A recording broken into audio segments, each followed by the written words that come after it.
नमस्कार, खबर में आपका स्वागत है। मैं हूं राघवेंद्र सिंह। आज हम लगातार तीसरे दिन एक ऐसे मुद्दे पर बात कर रहे हैं जिसने पूरे देश को एक तरह से चर्चा में ला दिया। साथ ही पूरा देश भी उन सब बातों को लेकर चर्चा में जो दिल्ली के जंतर मंतर पर हो रही है।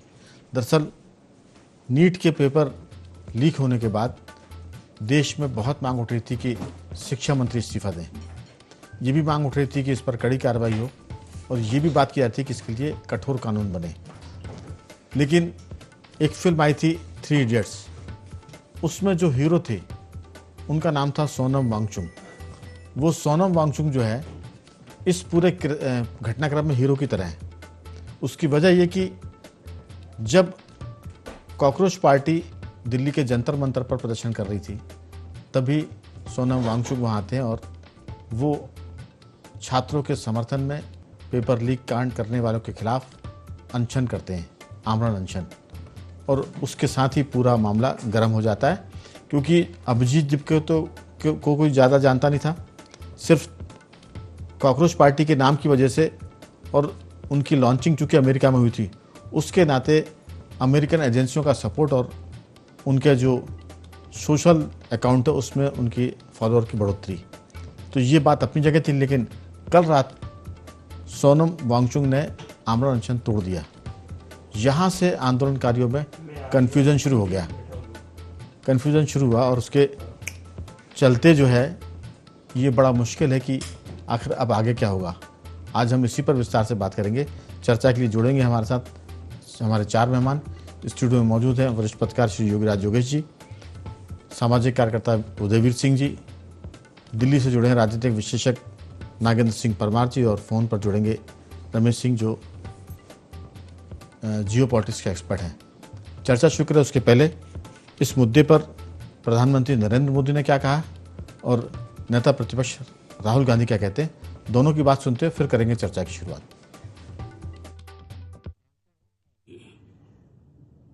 पेपर लीक ये कोई मामूली विषय नहीं है।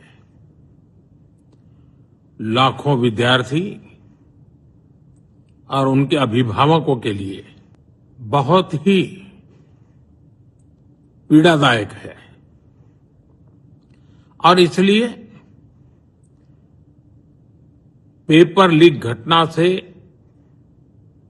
अब तक पिछले 2.5 महीनों में अनेक विध कदम उठाए गए, गुनहगारों को पकड़ा गया है, वे जेल में पड़े हैं। हमारा सबसे महत्वपूर्ण जिम्मा था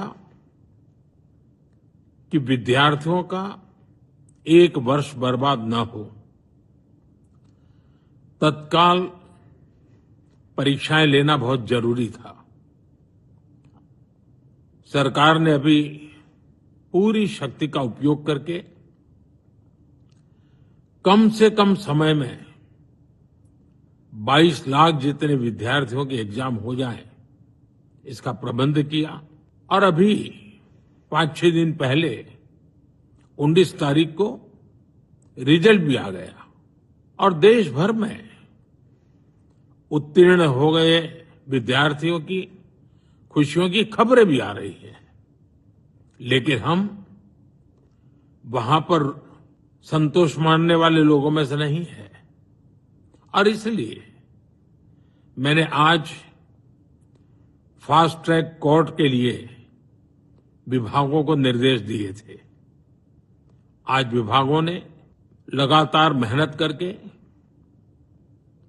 देर रात मुझे मुसद्दा भी दे दिया। फास्ट ट्रैक कोर्ट और कठोर सजा के प्रावधान के साथ का ये मुसद्दा कल कैबिनेट में चर्चा होगी। कैबिनेट के साथियों के सुझाव के बाद उसका अंतिम रूप दिया जाएगा और सोमवार से संसद का दूसरा सप्ताह शुरू हो रहा है। तब जल्द से जल्द उस बिल को सदन में पारित कराने का प्रयास किया जाएगा। नॉर्मल प्रोटोकॉल होता है कि अगर कोई किसी का नाम लेता है तो फिर उसको रिस्पांस दिया जाता है। तो हमसे कहा कि हमें चर्चा करनी है जब मैं उसका जवाब देना चाह रहा था, फिर मुझसे माइक ले लिया, मुझे अपॉर्चुनिटी नहीं दी। मगर मैं क्लियरली कहना चाहता हूं, जो ऑपोजिशन का स्टांस है, 3 मांगे हैं स्टूडेंट्स की। पहली मांग, corrupt education minister has to go. Second, जिन लोगों ने स्टूडेंट्स पे आक्रमण किया, मारा, उन पर एक्शन, अकाउंटेबिलिटी। और third, that prime minister should apologise to the. तो कुल मिलाकर मामला बहुत संगीन है। पिछले 10 साल की अगर हम बात करें तो 152 पर्चे लीक हुए हैं, लेकिन ये 10 साल का रिकॉर्ड है। देश तो 1947 से बना है, पर्चे तो हज़ारों लीक हुए होंगे और हर सरकार में लीक हुए हैं, और वो बीजेपी की सरकार है, कांग्रेस की भी है। लेकिन 2 स्टैंडर्ड देखने को मिल रहे हैं। अगर कांग्रेस शासित राज्यों में पर्चा लीक होता है तो उसके लिए डिफेंस की दूसरी बात होती है, और अगर भाजपा शासित या केंद्र के वजह से पर्चे लीक हो तो फिर दूसरी बात की आती है। यानी हमारे लिए 2 दूनी 4 और दूसरे के लिए 2 दूनी 5। राहुल गांधी कह रहे थे कि हमको प्रधानमंत्री का खेद प्रकट होना चाहिए, शिक्षा मंत्री का इस्तीफा चाहिए, लेकिन जब यही बात राजस्थान में होती है तो प्रियंका गांधी और मुख्यमंत्री गहलोत उस समय के तत्कालीन, वो कहते हैं कि बहुत कोशिश की मगर पर्चा लीक होना बंद नहीं हो रहा है और ये देशव्यापी समस्या है। तो ये हम डबल स्टैंडर्ड की बात करते थे। चर्चा पर हम आना चाहते, पहले तो हम ये बता दें कि देशवासियों की तरह हम भी चाहते हैं कि पर्चा लीक कांड बंद होना चाहिए। सरकारों को इस पर कठोर कानून बनाने की ज़रूरत है, और वो कानून सिर्फ 5-10 साल की सज़ा का ना हो। हम तो यहाँ तक कहते हैं कि अभी तो आंदोलनकारी इस बात की डिमांड नहीं कर रहे कि सज़ा कितनी हो, फांसी की बात होनी चाहिए। अगर पर्चा लीक हो रहा है तो दोषी को फांसी मिले। और इसमें एक चीज़ और जोड़ना चाहते हैं कि अगर मिलावट भी कोई करता है, चाहे वो दवा में हो चाहे खाद्य पदार्थों में हो, उसको भी फांसी की सज़ा होनी चाहिए, क्योंकि दुनिया भर में नकली खाद्यान्न और पर्चा लीक के मामले में सब जगह कठोर नियम है, भारत को छोड़कर। तो आज इसी पर विस्तार से बात करेंगे कि कल रात को सोनम वांगचुक के अनशन खत्म करने के बाद कन्फ्यूजन ही कन्फ्यूजन है। आखिर ये आंदोलन चलेगा, रुकेगा, बढ़ेगा, या फिर खतरनाक ट्रैक पर जाएगा, या इसी तरह बीच में रुक जाएगा। चर्चा में जुड़ गए हमारे सारे मेहमान। मैं चर्चा की शुरुआत नागेंद्र जी आपके साथ करना चाहता हूं कि सारा मामला आप देख रहे हैं दिल्ली में। कल भी जो स्थिति थी वो देखिए, रात को जिस ढंग से वांगचुक जी ने वो तोड़ा अनशन, उसके बाद क्या स्थिति है, अनशन स्थल पर क्या हालत है, लोग भ्रम में हैं, दुविधा में है कि ये आंदोलन चलेगा या बढ़ेगा, क्योंकि छात्रों के लिए कोई खास मैसेज नहीं है कि अब इसके आगे की स्थिति क्या होगी। अंतिम बात जोड़ूंगा, कॉकरोच पार्टी ने कहा था कि पूरे देश में आज यानी शुक्रवार को सब जगह धरना प्रदर्शन किया जाएगा, लेकिन ये जो उनका कॉल था वो कमज़ोर पड़ा। इक्का दुक्का जगह पर, कुछ जगह पर धरने हुए हैं, प्रदर्शन भी हुए, लेकिन जैसी उम्मीद की जा रही थी वैसे नहीं हुए। आपकी राय, आंदोलन का क्या भविष्य है, क्या भ्रम की स्थिति है इस पूरे मामले को लेकर?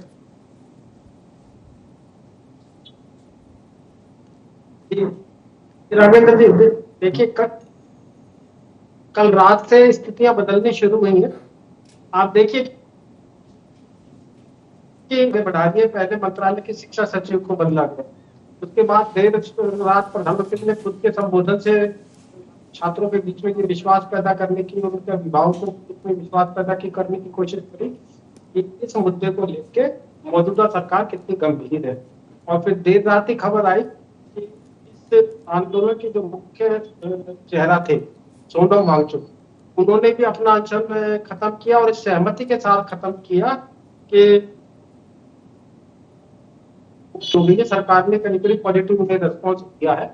और उन्होंने ये भी कहा कि कहीं ना कहीं अब इस आंदोलन में कुछ एक ऐसा भी चेहरे हैं, कुछ एक ऐसी भी संभावना है, हिंसा की भी उन्हें कहीं ना कहीं संभावना या डर व्यक्त उन्होंने किया है। आप देखिए कि मैं ऐसा मानता रहा हूँ कि इस आंदोलन में एक बड़ा हिस्सा उन छात्रों का था जो शिक्षा व्यवस्था की मौजूदा व्यवस्था है उससे नाखुश थे, पर्चा लीक को लेके नाखुश थे। तो उनको जब ये इस तरह के मैसेज मिले तो मैं मानता हूँ कि एक बड़ा वर्ग, आप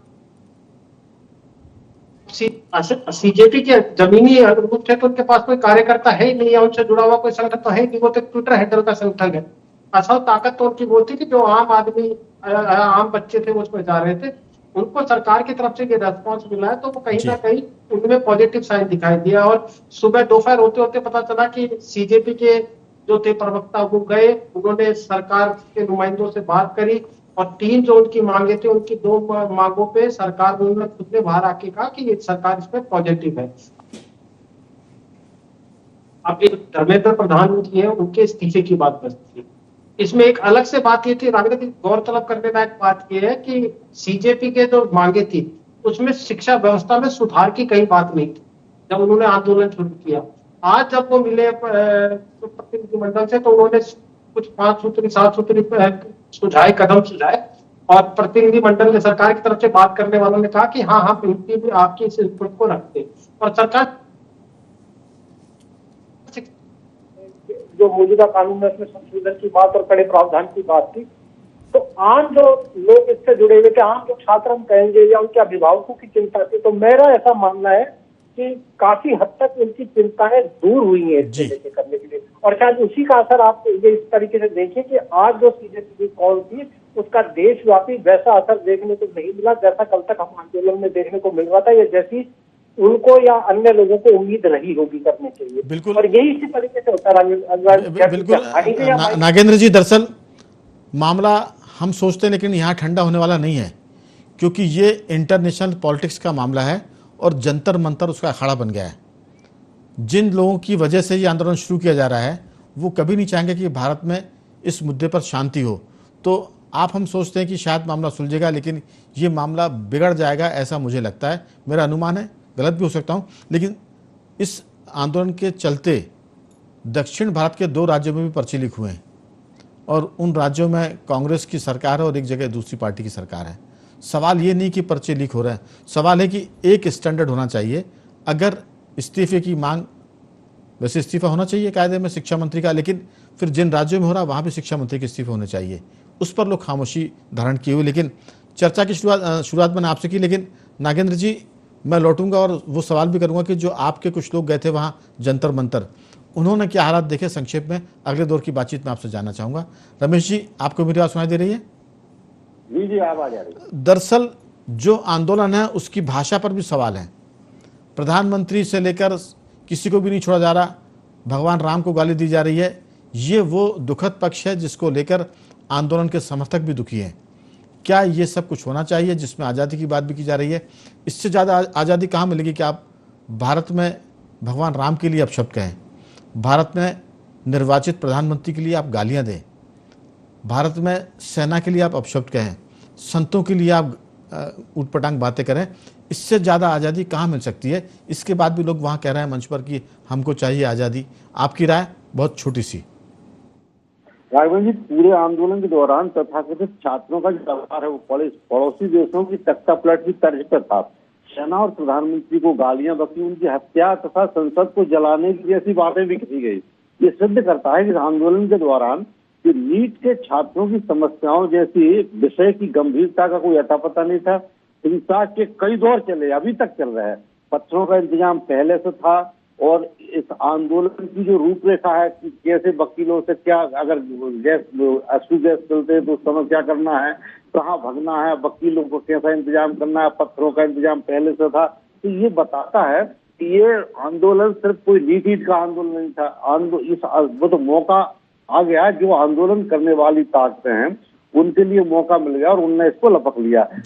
पूरे दक्षिण एशिया को अस्थिर करने की पिछले 5-7 साल से कोशिश चल रही है। तो उसी का जिस तरह से FCRA के मुद्दे पर भारत, मैं आपको बताऊं, अमेरिका की रिपब्लिक और डेमोक्रेट दोनों FCRA कानून के विरुद्ध थी और खुली धमकी दी थी। विदेश मंत्री आया, उसने धमकी दी, राजदूत ने धमकी दी, इसके बावजूद बीजेपी पीछे नहीं हटी। तो इससे लग रहा था कि कुछ ना कुछ तो जवाबी कार्रवाई अमेरिका करेगा। ऐसा नहीं है कि अच्छा हमारे जो नाविकों को मारा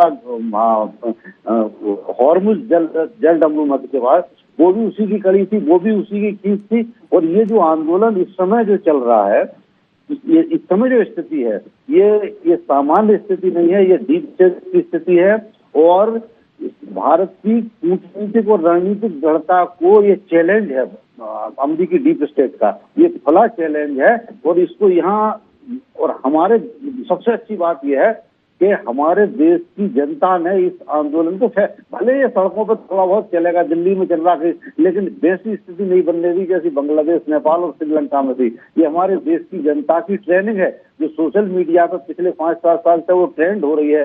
डीप स्टेट और अमेरिकी CIA और दुनिया भर की एजेंसियों के हथकंडों की वो गवाह रही है, वो देख रही है कि कैसे होते। उसने इस आंदोलन को फ्लॉप कर दिया, उस रणनीति को फ्लॉप कर दिया है। और मुझे उम्मीद है कि ये अब ये उस स्टेज पर नहीं जाएगा। जो डीप स्टेट के जो मंसूबे हैं, डीप स्टेट के जो प्यादे हैं ना राघवेंद्र जी, वो तो पूरी कोशिश कर रहे हैं, उनको निर्देश भी मिल रहा है, उनको पूरी कोशिश भी कर रहे हैं। लेकिन इस देश की मैं गारंटी देता हूँ, इस देश की जनता, भले सरकार को, जनता के हाथ में अधिकार है सरकार को हटा के दूसरी सरकार को लाने का निर्वाचन के द्वारा, लेकिन इस तरीके से इन हथकंडों को कामयाब नहीं होने देगी। एकदम आपने ठीक कहा, बहुत सारी चीज़ें हैं। लोग समझ नहीं रहे कि भारत बांग्लादेश, श्रीलंका, नेपाल और दूसरे मुल्कों की तरह नहीं है। ये अलग मिट्टी का देश है। इसने बहुत सारे कई वर्षों तक गुलामी झेली, तो बहुत चीज़ें समझी भी हैं।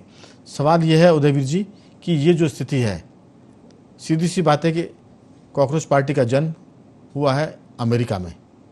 अगर हम देशी भाषा में कहें तो उनकी वल्दियत या सनाफ वही कहलाएंगे वहाँ के। लेकिन यहाँ जो लोगों ने इस पूरे आंदोलन को हाईजैक किया है युवा पीढ़ी के नाम पर, जैन जी के नाम पर, लेकिन देखिए आपकी कांग्रेस इसमें दखल दे रही है। अभिजीत दिपके जो है वो कहीं ज़्यादा नज़र नहीं आ रहा है। आम आदमी पार्टी ने इस पर एक तरह से कब्जा कर लिया है। दूसरी बात है कि जो सबसे ज़्यादा बदनाम है JNU के लोग, वो भी इसमें शामिल हो गए हैं। दिपके जो है वो आंदोलन स्थल पर अलग हैं और आंदोलन स्थल के बाहर जो गाली गलौज हो रही है वो सारी टीम वही है जो कभी शाहीन बाग में थी, कभी JNU के सामने थी, और उसकी वजह से ये पूरा आंदोलन बदनाम हो गया।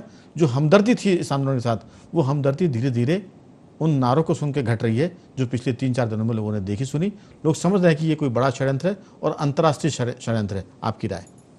देखिए, अभी रमेश सिंह जी ने जो बात कही बहुत मूल बात है कि FCRA जो कानून था उसको लागू करने की वजह से सारे, अमेरिका तो बहुत ज़्यादा हैरान परेशान है, चाइना भी परेशान है, और दूसरे यूरोपियन कंट्रीज हैं वो ये देख के परेशान है कि जिस तरीके से भारत तरक्की कर रहा है इसको किस तरीके से रोका जाए।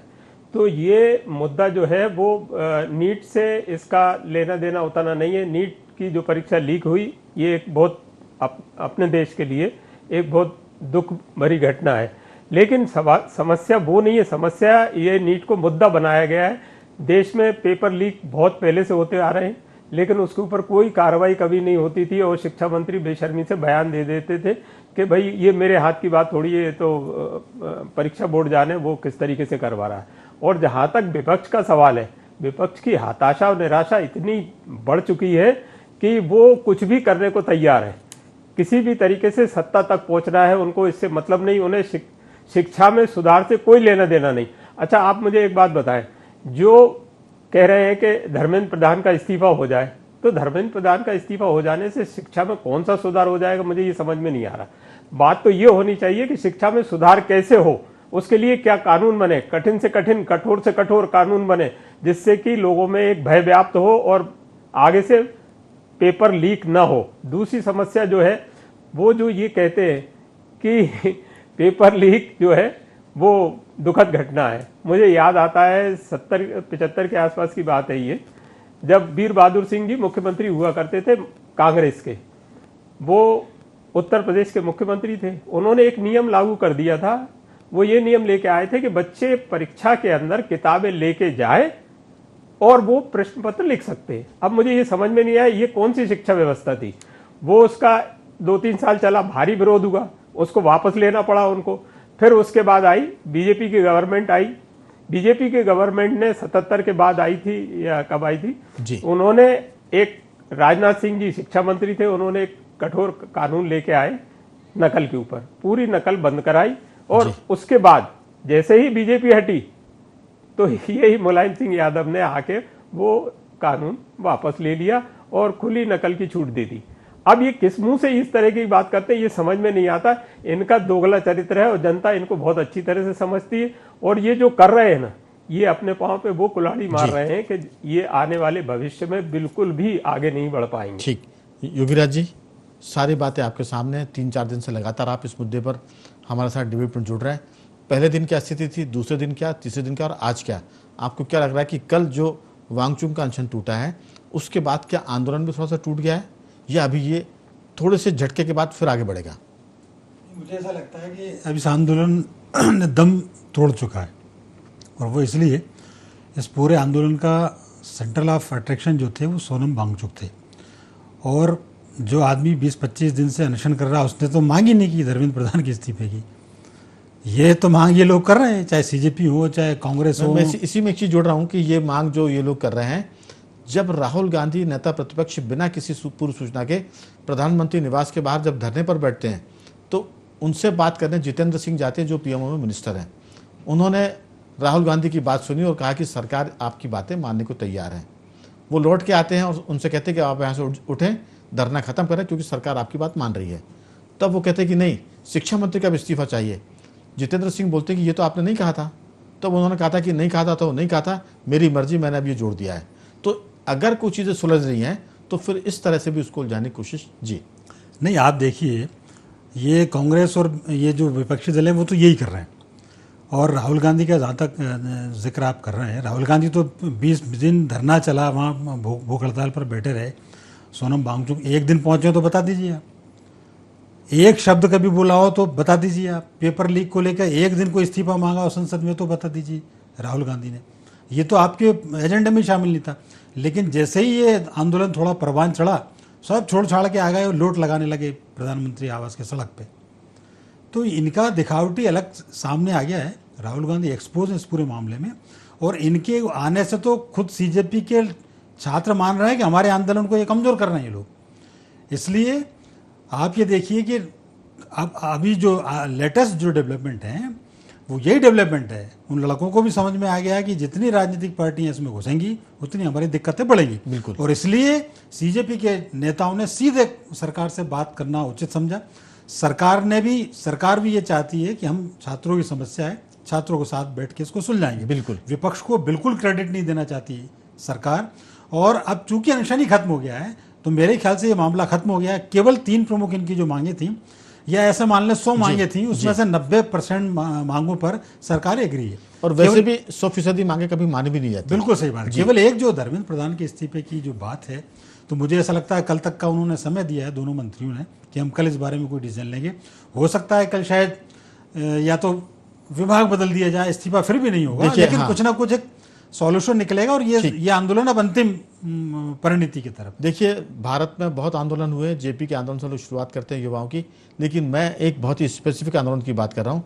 असम में आंदोलन हुआ था असम गण परिषद का, और उसके लीडर थे प्रफुल्ल कुमार महंता और भृगु कुमार फुकन। इन लोगों का आंदोलन जो था वो बड़ा अनुशासित होता था।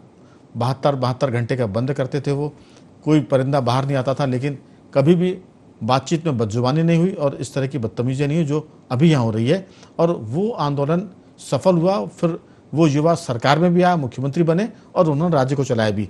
अभी नागेंद्र जी, बहुत संक्षेप में जानना चाहूँगा कि जिस ढंग की भाषा आंदोलनकारियों के लोग कर रहे हैं, जो पोस्टर दिखा रहा है जिसमें गालियों का इस्तेमाल हो रहा है, माँ बहन की गालियाँ दी जा रही है और भी अश्लील बातें की जा रही है। मैं कल भी मैंने कहा था, आज भी मैं कहूँगा कि उसका मैं जिक्र नहीं करना चाहता, लेकिन सोशल मीडिया पे वो पोस्टर बैनर लड़कियां थामे खड़ी है। वो किस परिवार से आ रही हैं, परिवार के संस्कार क्या थे, और उन्होंने सिर्फ अंग्रेजी बोल रही हैं, लेकिन शिक्षा कैसी थी?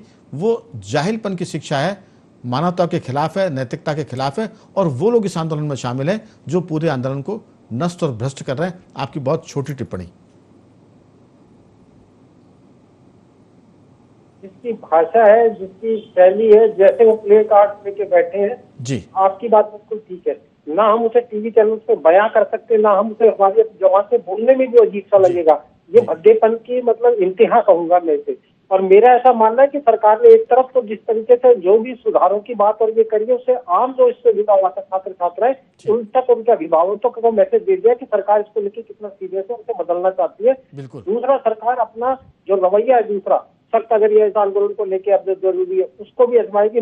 मेरा ऐसा मानना है कि अगले 4 से 5 दिन में आंदोलन का पटाक्षेप होगा। तो जब 15 अगस्त मानिए 15 अगस्त रमेश जी, आपकी कोई राय? रमेश जी, 2-3 वाक्यों में, समय खत्म हो चुका है। जी, इस आंदोलन को जनता का समर्थन नहीं है। जनता की राजनीतिक परिपक्वता दिखाती है कि इस देश की गली गली, मोहल्ले मोहल्ले, हर विभाग, हर पार्टी में डीप स्टेट के एजेंट है। इसके बावजूद इस देश की जनता ने इस आंदोलन को फैल कर दिया, उसे समर्थन नहीं दिया है और कभी समर्थन नहीं देगी। ये देश की राजनीतिक परिपक्वता है। जी उदय जी कुछ बोलेंगे? बहुत संक्षेप में। देश की जनता बहुत गंभीर है, एक एक चीज को बहुत बारीकी से देख रही है और वो सारी चीजों को अपने अंदर एब्जॉर्ब कर लेती है और समय आने पर उसका जवाब देती है। आने वाले चुनाव में आपको इसका परिणाम दिखाई देगा। योगीराज जी देखिए, मेरा मानना है कि सीजेपी को खुद ये समझ में आ गया है कि पूरे नेशनल वाइड नेटवर्क तो उनका है ही नहीं जी, 2-4 जगह है। दूसरा, उनके लिए सम्मान की बात है, सरकार उनसे बात कर रही है बिल्कुल, और उनकी 90% मांग मान चुकी है सरकार। बिल्कुल। मैं तो सिर्फ इसमें 2 चीज जोड़ूंगा, छोटी छोटी सी। एक तो आंदोलन को से निपटने का जो उत्तर प्रदेश के मुख्यमंत्री योगी आदित्यनाथ का तरीका है, दिल्ली की सरकार और केंद्र उसी को फॉलो कर रही है। फेस रिकॉग्नाइजेशन वाले कैमरे वहाँ लगे हुए थे जब से आंदोलन शुरू हुआ है। सबके चेहरे वहाँ दर्ज हो गए हैं, उनकी जांच पड़ताल हो रही है। दिल्ली सरकार का कहना है कि कुछ हजार गुंडे बदमाश इस आंदोलन में जुड़े थे। कुछ दिनों के बाद सरकार उनका डाटा जारी करेगी और उसके बाद जो कार्रवाई होगी वो देखने वाली होगी, क्योंकि छात्रों को छोड़ दिया जाएगा लेकिन उनके साथ जो 30 साल के 40 साल के जो रिकॉर्ड जिनका खराब है, जो रिकॉर्ड शुदा आंदोलनकारी है, उन पर कार्रवाई होगी। तो ये कन्फ्यूजन हमें लगता है कि दूर होने की उम्मीद तो जरूर है, लेकिन मुझे नहीं लगता, मेरी निजी राय है कि ये आंदोलन अभी उलझेगा और जब ये उलझेगा तो फिर इस पर सरकार दूसरी कार्रवाई करेगी। मैं चारों मेहमानों का धन्यवाद करूंगा कि दिल्ली का जो आंदोलन है वो शांतिपूर्वक खत्म हो जाए, और आप सबका धन्यवाद कि आपने चर्चा में हिस्सा लिया। बाखबर में आज सिर्फ इतना ही। बंदे रहिए हमारे साथ और देखते रहिए IND24।